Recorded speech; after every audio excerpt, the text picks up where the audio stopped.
So it's going to add into your assignment. The reason I do this because this is your first semester, and also that I would like to value my teaching, how much you can grasp, how much you understand, and how much you can elaborate it based on what my lectures. So then, if I see the value of your writing, majority of you are very poor, as you don't understand. So then I have to reevaluate myself. How can I make you understand? Okay, so your writing in class quiz is not just I try to give you a hard time, but then it's also part of my feedback to reevaluate my teaching skills. Understand my point? So you don't have to feel that, oh, when I give quiz every week or something, it's so hard in her course. It's part of my process. Also, I would like to see individual of you. I might not know all of you, but I might know from your writing how much you understand and what is your writing skills. And if your writing skill is very poor, then I will give you a suggestion what you should do to improve your English or improve your English skill, improving your writing skill. Everybody needs to improve their spoken English and also their listening skill. Because you come to India, we have the Indian accent, right? So that's why we need to improve it anyway. So that's why that is one of the ways to assessing myself, my teaching skill, whether that I try to make the student understand what I have taught or not. So we already discussed about up to PowerPoint slide number 1, 2, 3. So now we're on the number 4 that we're going to discuss about the 5 precepts. Now, anybody already knew the 5 precepts?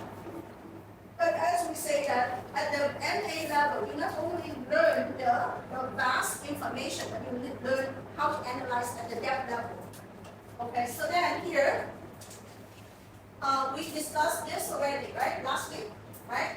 We discussed the precept number 2 already, and then we also discussed the precept number 3. So we discussed about the precept number 4 right now. So the first one is there are 4 kinds of the false speech, right?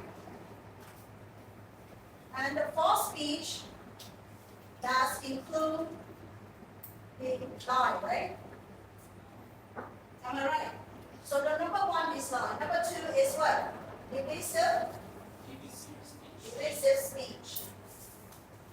Number 3 is harsh language. But like we say, you are stupid. That's a very harsh language. Okay? Then number 4 is what? Gossip. So these are the 4 things. And then how does this associate with the ethical in the society nowadays? You will see this is the most important in the contemporary society right now. Especially, you know what? This one here. Where do you find this the most? Gossip? You know where? Especially Vietnamese students. Where do you find the gossip the most nowadays? What about you? What do you think that's answer, right? Huh? Religion. Okay. Religion. Where do you find gossip the most? Where there is more number of girls sitting together. I'm very offensive to her, and I'm a female myself. Everywhere. But then you will find that gossip is getting more promoted nowadays. You find social media. You got paid to gossip. More people like you got paid, right? Go to YouTube, please. This person, this media, Princess Diana, blah blah. Lately there is a Prince William, have the album with the Queen Camilla, blah blah blah. If you want like, if it's like people press like, and then you have thousands and thousands press like. You got the money for the gossip.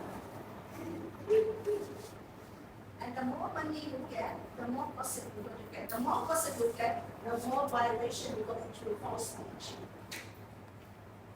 You elaborate, you're fabricating it, you're making up a drama so then the people, and then put up a very attractive title in Facebook or in YouTube, people hook the people into for gossip, and then you got paid.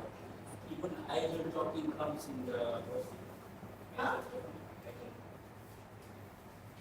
I don't know. idle talking without any notification. Yeah. In Bali they call it halal lapap, right? Halal lapap. Is it blah blah blah? That's what it's mean. That nonsense. Not naturally positive. No, gossip mean doesn't build you to progressive in your spiritual path, staying you and also backing you up. So that's why gossip is considered. And gossip really make your brain dirty, contaminated, really contaminate your brain. We human ourselves already attracted to what negative already. For example, if I say 12 plus 12 is what? 24, right? Yeah. And then 12 plus 24 is 36, right? So then 12 plus 36 is 49, right? So then you say, no, 46 is 48. Well, why do you say 49? Everybody goes to Yeah. offensive toward the negative. This means that our brain, this is science, I don't say it. If you read a lot of psychology, humans attracted toward the negative more than attract toward the positive. For example, if I did a lot of good thing for a student, fine, 10 times, fine. But if I shout at them once, they remember forever. Yeah. See, you say that. Believe me, 5 years teaching in Nalanda, I have seen it. I helped the student 10 times. But one time they did it wrong, I shouted them, never call me back anymore. Never. Whatever I helped them, forgotten. That's telling you that how much human feed into the negativity so much. And we forgot about gratitude. We forgot about the positive thinking. We forgot about the good time that we have spent on each other. You know, so that's why. And if we fit into the gossip all the gossip are negative. Because we attract to what are negative, right? So that's why when you hear a gossip, it's not majority. 100% gossip are negative. 100% are negative. That's how you caught the people curiosity, right? So that's why it's very, very hard to observe the ethical value, quality in the contemporary society because the social media are everywhere. Every time you pick up the phone, you turn on the YouTube, whatever you see, it going to pop up and then the curiosity going to pop out right away.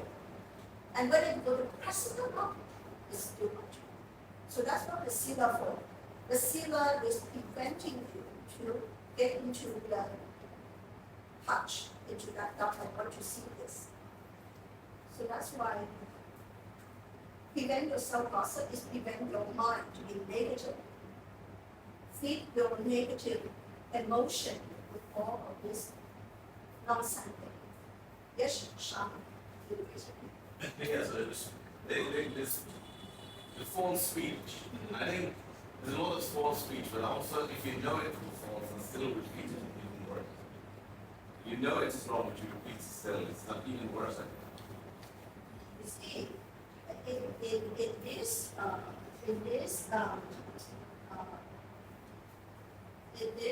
is that yours? Or not? In this precept, in the Buddhism, precept is not a precept. We try to cultivate what? when we observe the sinner, we observe the precept, what we try to cultivate our mind. What are the mental factors we try to cultivate here? Okay, give you a hint. When you want to transform your bad karma to a good karma, then you go to observe the sila, right? So then you will not have a bad karma. But where is the karma coming from? What's the definition of karma? John?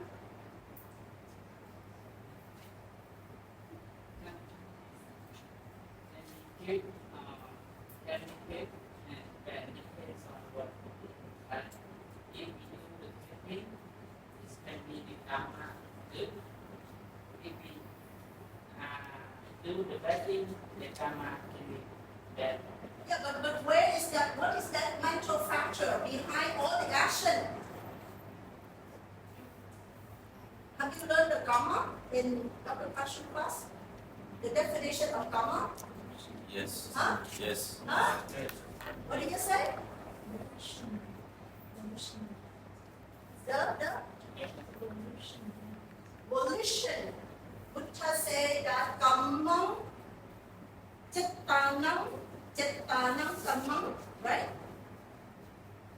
Right? So the Buddha said that I said volition is the karma. So as you said, if you already violate the false speed at the first time without aware your volition, and then that's fine. But the second time, you knew that it's bad, but with your volition already motivate you to commit in the second times, then that's bad because the volition is behind whatever your speech. So this kind of karma is manifest in three forms: speech, bodily action, and mind. Right? So those are the three manifestations of the karma. So the precept is for cultivate your three form of action. But for the mind, is cultivate your cetana. Cetana in body, that means volition.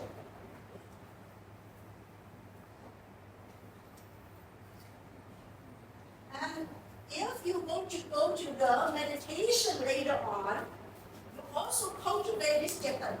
If you go into the vipassana meditation. But at this moment, I will not discuss about this because this is part of the personal. So when you learn about the meditation, or when you learn the incentive sanasana, you go to learn the amida of this, you will learn it more. But basically, karma is generated by the volition. And also the precept is to cultivate your speech and your mind, and also the volition. So then, now partially, a lot of monk and nun can do it, no problem. We try to speak soja vaja. That's beautiful words, beautiful speech. But then, this is the one we don't. We easily, not only lay regular people, but monastic people nowadays with the phone in hand, there's no way that you can, if you not really pay attention, you easily get hooked into the philosophy. Okay? Now, divisive speech, sometimes that we need to be aware. Divisive speech, we just understand that. This is not. We say that you are Indian. We know what Ajahn said. She's saying that your body is not authentic love. Then I make you to fight. And then later on we say that, oh, I don't like her, don't tell her. Then I said, I just say this to you, but don't tell him. But I said, it's just because we are good friends. But I wouldn't like him to look down his right. You thought you very compassion, right? Yeah. You very compassion. You tell your friend, and now over here you think you very compassion. You very, worship him like God, and you say bad about her. know what? It's happened a lot in female. And a lot in female, especially the jealousy of the high jealousy tendency of the female so high. Okay? And especially female live with the emotion, men live with the intellectual. Did I say this? No, psychology says it. Okay? So that's why female, you don't, I've been a student before, okay, in the university, saying, come on, sister Brenda, you know, I see, let me tell you, sister Brenda, I really like you and I see her doing this to you and I feel it's not fair for you, so I have to whisper to you. Don't trust those people. If they can say something bad about the people that they know, later on they will say bad about yourself to someone else. Yes, that's right. You see? So don't trust the people who say that, oh, we are friends, so that's why we say that. It's for their own, because part of their jealousy or something wrong with the personal level, they dislike this person or whatever. Or maybe they didn't dislike me, and then they pretend that they like me. And so that's why it's the divisive. When I was a student, I got hooked into this. And then this end up later on, I found out actually she didn't like me, so that's why she made all this kind of drama. But in front of me, she said, my sister friend, I like you as well, blah, blah, blah, blah, blah. Okay, so that's happened a lot with the girl, but it's also happened a lot in group as well, none as well. So try to stay away from this. I guess that's very easy to understand whether you lie or you don't lie. The one that I would like to focus on is one number 5 as well.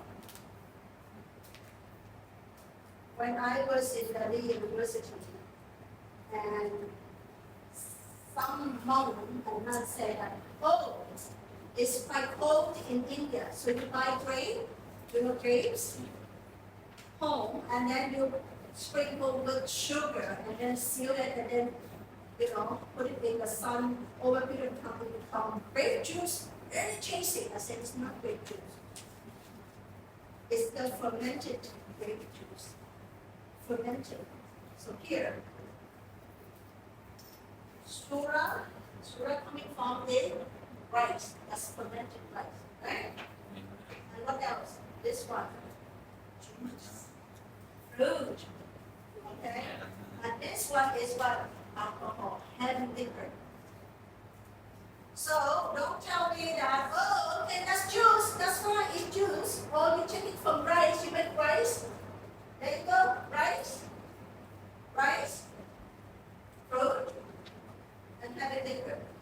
And this one, whatever is killing your awareness, in the ancient time, during the Buddha time, there's no marijuana. In Buddha time, there's no cocaine. The Buddha time, there's no rocking happen, right? All of those. So that's why he cannot list them out, so he just say that follow that karma. That's whatever that is killing or stopping your awareness, your state of awareness, that you need to stop. Absolutely from it. Okay? So, because a lot of Vietnamese students, they learn from the Chinese Buddhism, and they just say that one word only. And they say, this is juice is okay, fermented juice is okay. No, this is rice with the fermented rice. It's okay, it's not alcohol. But this is here. During the winter time, it's considered fermented. So why all of these 5 precepts considered as a Buddhist habit? Huh? What's the name? Huh? Syringe.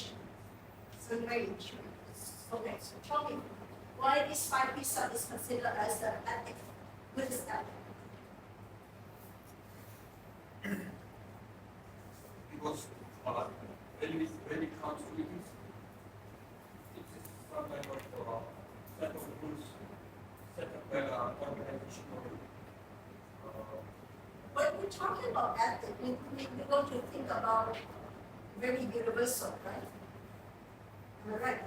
But then this is a universal aspect in Buddhism. So why is it considered as ethic?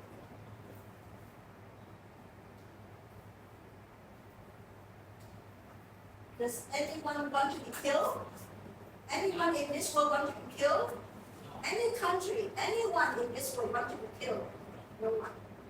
Does anyone want to be stolen? Their belongings, property stolen? No one. And also, does anyone want to have their spouse or their girlfriend be raped or be affair with? No. Everybody that wants that way. And then from this, the false speech, everybody wants to live in an honest environment, right? Reliable, honesty. But then, does anyone want to have the heedfulness, that's being mindfulness, awareness? So all of this one is indicate what? To promote what? Promote the respect in this society, the respect, the honor, and appreciation. Appreciate that other people have a life too, right? Appreciate other animals have a life as well, and respect that. Respect other people's life. Respect other people's belonging. Respect other people's marriage, couple. Status. Respect their state of mind, clarity of their mind. So that's why this is a very universal qualities. So that's why all of the people in this world, very simple people, wanted to have these 5 qualities. So that's why it's considered as.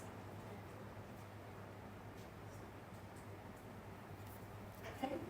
So when we're talking about the building,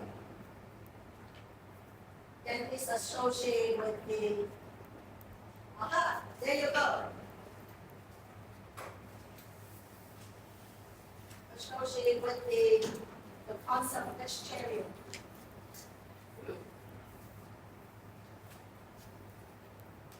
You want to carry on or do I just take a 10-minute break? 10 minutes break? Okay, go for 10 minutes break.